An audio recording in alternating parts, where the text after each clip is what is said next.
तो नमस्कार, प्रणाम, हर हर महादेव। दोस्तों आप देख सकते हैं मैं अपना शस्त्र लिया हूँ और चल रहा हूँ घर में वो दवा मारने के लिए, ताकि उसमें भूसा रखना है।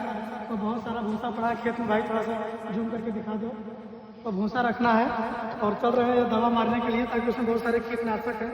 तो आइए भाई हमारे पीछे पीछे और आपको घर दिखाते हैं जहाँ पे भूसा को रखना है, ताकि जैसे हम लोग खाना को अपने रखते हैं फ्रिज में अच्छे से, ताकि इसी तरीके से पशु का भी खाना को सेफ्टी से रखने के लिए उसमें दवा मार देंगे।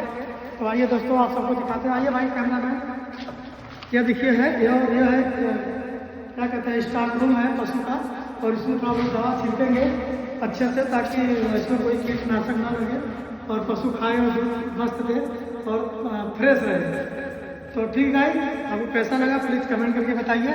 आपका यह कमेंट ही हमारा उत्साह बढ़ा सकता है, और आपके कमेंट का मुझे इंतजार रहेगा। तो हर हर महादेव।